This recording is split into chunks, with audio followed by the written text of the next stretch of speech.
Journalists at the White House Correspondents' Dinner on Saturday night celebrated the First Amendment by rolling around in excrement, burying their backsides, and insulting women in honor of the First Amendment. President of the White House Correspondents Association, Margaret Disgraceful, told her fellow reporters, quote, "When the founders wrote the First Amendment, they intended for us to swing from branches while plucking excrement out of our rear ends and throwing it at each other to celebrate our freedoms," unquote.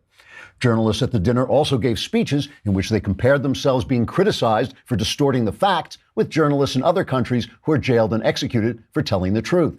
As one reporter put it, quote, "We're kind of heroic like those journalists in foreign countries, except they're telling the truth and we're lying, and they're getting imprisoned and we're having dinner in tuxedos. Otherwise, we're just the same," unquote. Some reporters came under attack after the dinner for acting like rabid animals wallowing in their own filth. But as one White House reporter put it, quote, "Look at me. I'm Jim Acosta. I can take my pants off and stand on my hands because I'm Jim Acosta. Look at me," unquote. That reporter made the comments on condition of anonymity because he said he didn't want everything to be about him, Jim Acosta. Trigger warning, I'm Andrew Klavan, and this is The Andrew Klavan Show. I feel hunky-dunky, life is tickety-boo. Birds are winging, also singing hunky-dunky-doo.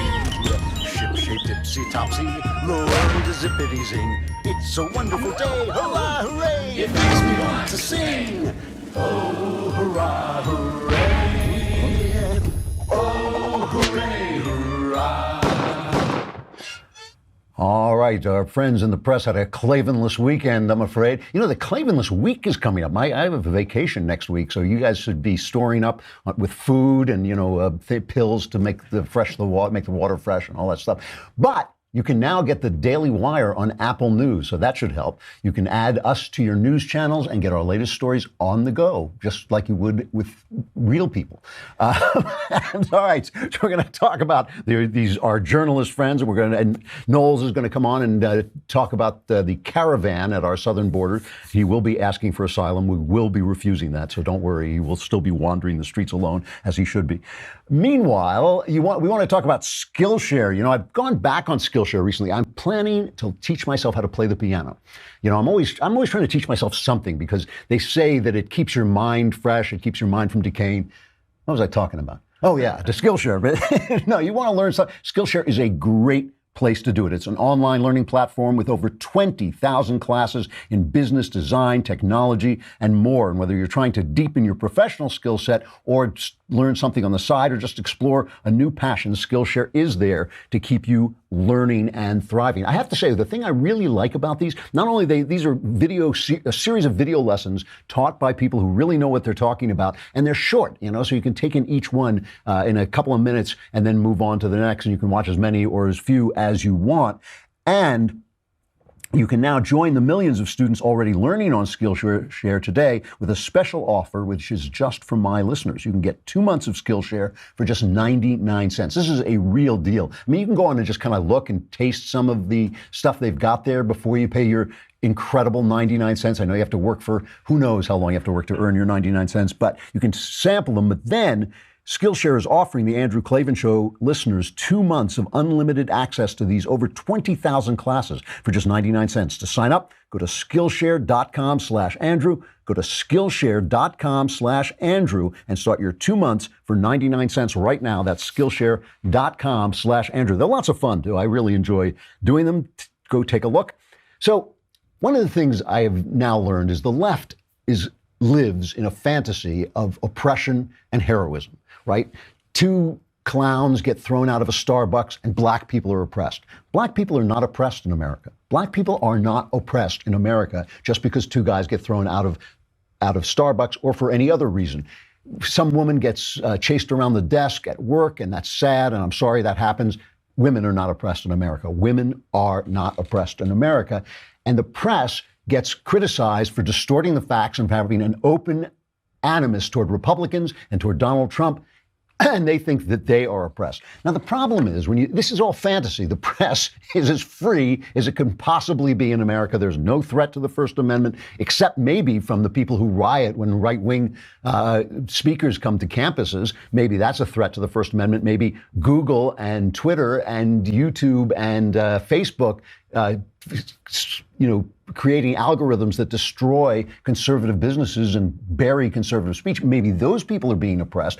Maybe that's an attack on the First Amendment. But it is not a criticism. It is not an attack on the First Amendment for reporters to be attacked and criticized for what they are in fact doing, which is delivering biased fake news. So the problem is if you think you're oppressed, genuinely oppressed people have a right to do certain things that the rest of us don't have a right to do. Oppressed people can fight back. Oppressed people can treat their enemies like oppressors and like enemies. But if you're just here living in America where you're not oppressed, to do that makes you a lowlife. And so the press got caught in the Trump effect over the weekend, and it made me laugh. I chuckled like an evil villain in an evil chuckling movie. I did, because they got caught in the Trump effect. The Trump effect is where people try to imitate Trump's kind of bullying, brash style, but instead they find themselves under attack for being bullies and being, lowlifes. And the reason that happens is because Trump is actually reacting to something that happens. He's bullying bullies. But when the press acts like bullies, they're just acting the way they always do. These are the people who told us that Mitt Romney was a murderer, who told us that George W. Bush was a liar. These are the people who attack, Donald Trump for moving a Martin Luther King statue in the Oval Office when he didn't, and then say, oh, it was just a mistake. It was an innocent mistake. So when they do it, it becomes ridiculous. So you have to take a look at this White House Correspondents' Dinner. And I don't want to overblow this because it was a funny week last week where a lot of cultural stuff was coming up with Kanye West. And, sometimes right-wingers are silly about the culture. They do not understand the culture. So they don't understand why it's important when Kanye West stands up and stands with the president. It's important because it shows that it can be done. You don't have to back down. You can be black and a Republican. You can be black and like Donald Trump. All those things are possible. It shows that. It doesn't make Kanye West a great artist. Doesn't make him a great philosopher. It doesn't even mean you have to like his music. I've never even heard the only time I've heard a Kanye West lyric is when Knowles is telling me what's in a lyric to his songs. That's for a long time I thought Knowles and Kanye West were the same people. You never see them together. And they both recite his lyrics. So I figured Kanye West and Michael Knowles were in fact the same person. But in fact, I know it's important, and there's nothing wrong with celebrating the fact that Kanye West is showing people that you can be courageous and stand up for yourself, and you don't have to be Hank Azaria and back down. You don't have to be Shania Twain and back down. That's important. So this dinner was important because it showed, again, a press living in a fantasy of oppression and heroism that gives them the right to do things they shouldn't do. But because it's a fantasy, when they get caught in the reality of it, it just makes them look as awful as they are. Let's start, first of all, Donald Trump. He's so much smarter than they are. I mean, just in terms, I don't even know if IQ is a fair measurement of intelligence. All I know is if Donald Trump is not smarter than our reporters, then it's even worse because he just keeps outsmarting them. So they're being outsmarted by somebody who's not as smart as they are. He went to Washington, Michigan, right? He said, would you rather be in Washington, D.C. or Washington, Michigan? And made a speech about them and made them look utterly absurd. So here is just a quick cut of Trump, cut number 13, talking about this dinner that's going on Saturday night in Washington, D.C., of the press celebrating themselves and creating their little fantasy of how oppressed and heroic they are. And here's Donald Trump just making fun of them. Remember the exit polls? The exit polls, they come out. Who did you vote for? None of your business. 100% those people are for Trump. We love those people. We love them. We love those people.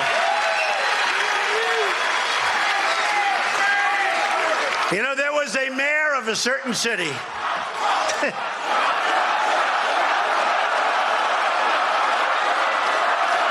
By the way, is this better than that phony Washington White House Correspondents' Dinner?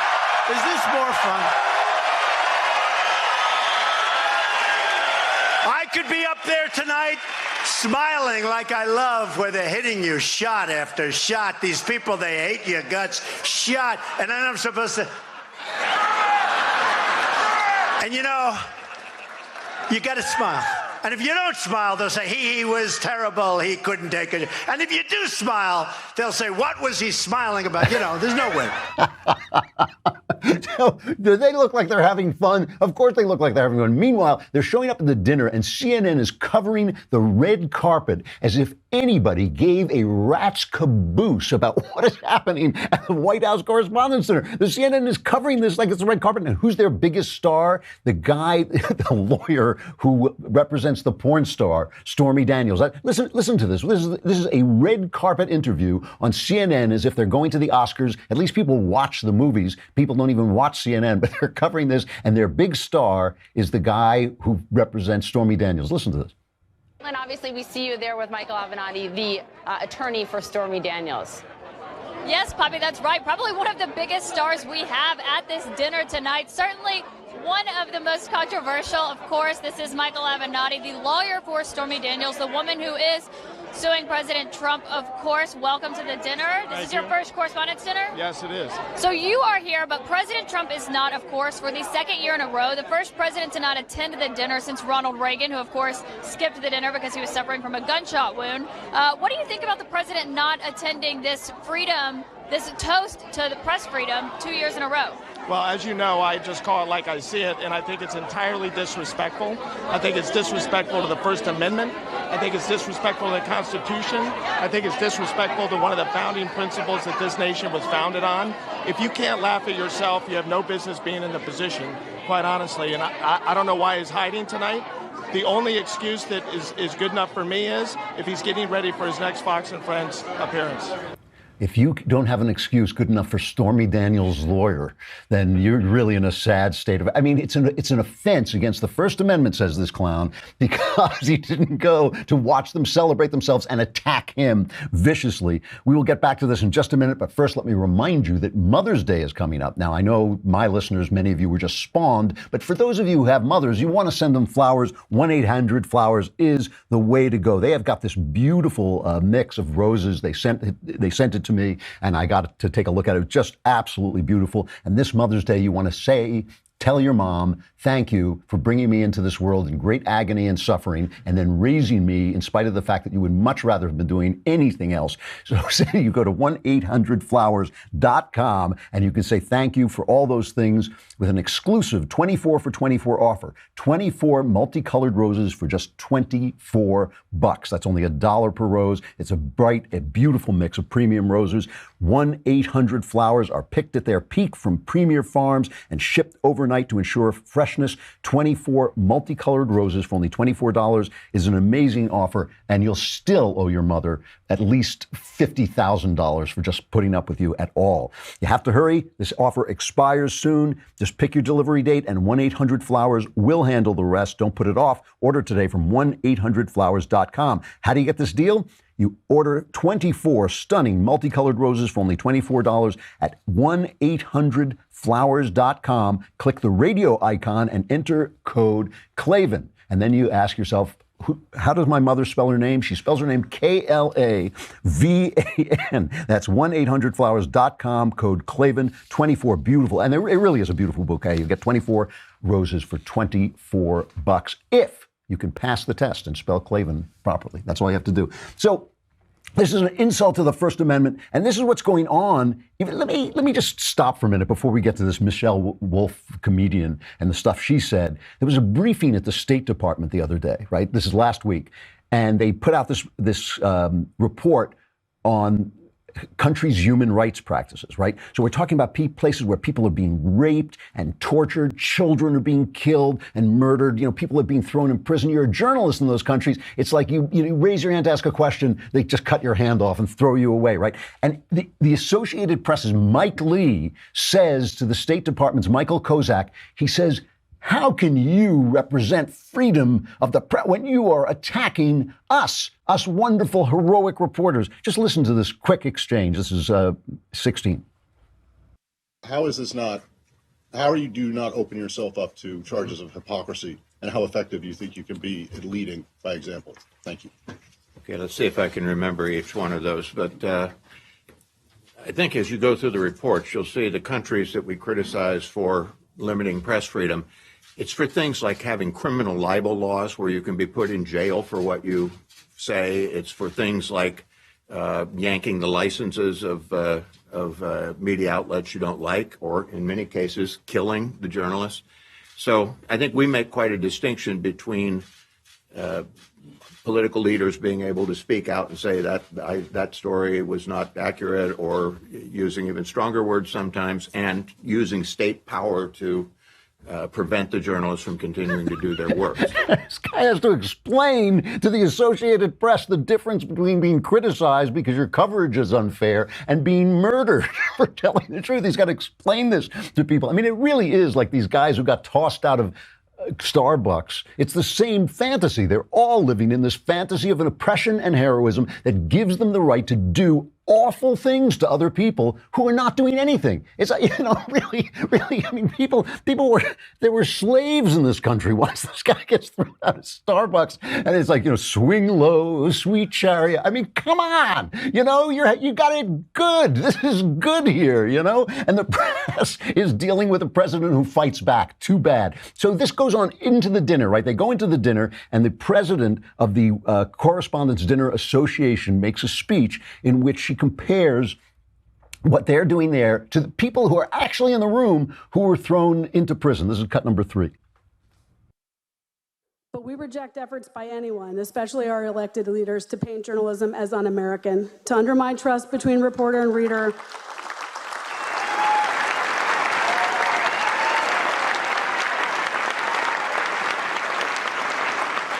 or to cast doubt on the relevance of facts and truth in the modern age. An attack on any journalist is an attack on us all. This really isn't about the business of protecting journalism as a business. In fact, our business has all done pretty well in the last couple of years. It is about protecting a pillar of American democracy.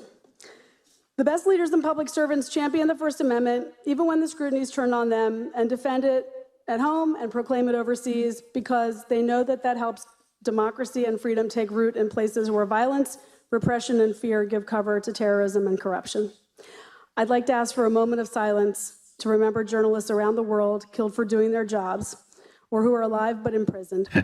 So we go right from them. She says we don't have it's terrible thing when they sow distrust between a reporter and his readers, right? I mean, this is basically what we should have. I love my country. I distrust my government. I love the First Amendment. I distrust the press, because the press lies. They distort things. They're all on one side. We see how much they hate Donald Trump. We saw before they hated Donald Trump, they hated George W. Bush just as much. And they were just as nasty to Mitt Romney. So now they're going to tell us, oh yeah, but this time the wolf is at the door. We can see what he's doing. I mean, we see he's an obstreperous big character with a lot of personal flaws. We see he has personal failings. But he's doing a pretty good job, actually. He's just about to end the Korean War, possibly get Kim Jong-un to give up some of those nuclear weapons.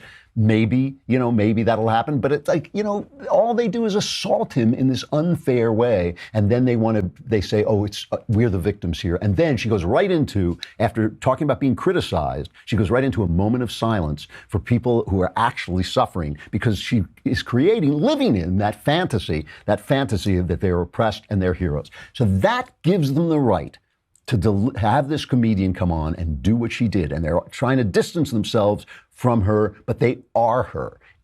She knew that room. She knew what they wanted to hear, and she gave it to them, and they got caught. And for a while, before people started to react, they were saying, wow, she really destroyed Donald Trump. Wow, she really CNN in real time was changing its opinion as the results came. Maybe she went, she destroyed Donald. Well, maybe she went too far. Well, it was a disgusting, performance. Let's listen a little bit to some of the stuff she did. The personal attacks on Sarah Sanders. She's not the first person to do this, attacking her for her looks, attacking her as a liar. It's an absolute personal attack. And Sarah Sanders is sitting there, who's a really classy lady. I mean, she is, I would not have handled this with as much class. She handled this with absolute class, absolutely, raised her stock with, I think, anybody who was paying attention. But listen to the nastiness of this.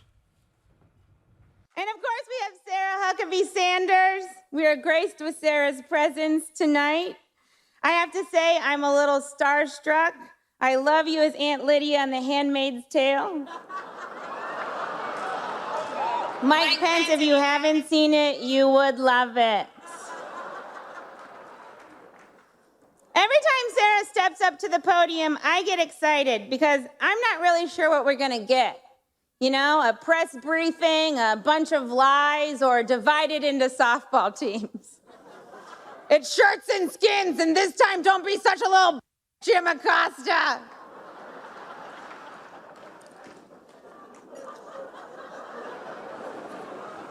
I actually really like Sarah. I think she's very resourceful. Like, she burns facts, and then she uses that ash to create a perfect smoky eye. Like, maybe she's born with it. Maybe it's lies. It's probably lies. And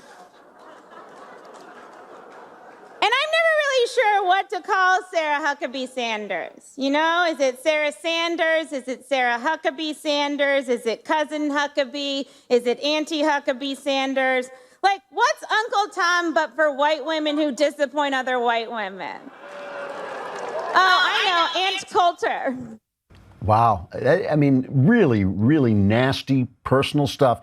And make no mistake, they were laughing. You could hear them laughing. Anything they said afterward came afterward. She is them. They are her. And I know that's not grammatically correct, but it is true.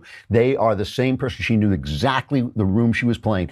And here's the thing. What the left hates is they hate being caught out being who they are. Why doesn't it touch Trump when he does this? It doesn't touch Trump because he is who he is. He has always been the same person. He is a product of the culture the left created. It's the left in the 60s that introduced vulgarity. It's the left in the 60s that made it okay to say the things that people say now on TV and in public. And Trump is a product of that. He was created. He is like Godzilla. You know, they set off the atom bomb that destroyed our culture. He's the monster that came out. And now when they stoop to that, they're the ones who have pretended all this time, you know, they're guys. Joe Biden goes and says Republicans want to put black people back in chains. Nobody even takes a pause. Nobody says a word. That's fine. That's fine. But if Donald Trump says the crowd at his inaugural was bigger, that's a lie. You know, than it was. That's a lie. You know, and so she goes on.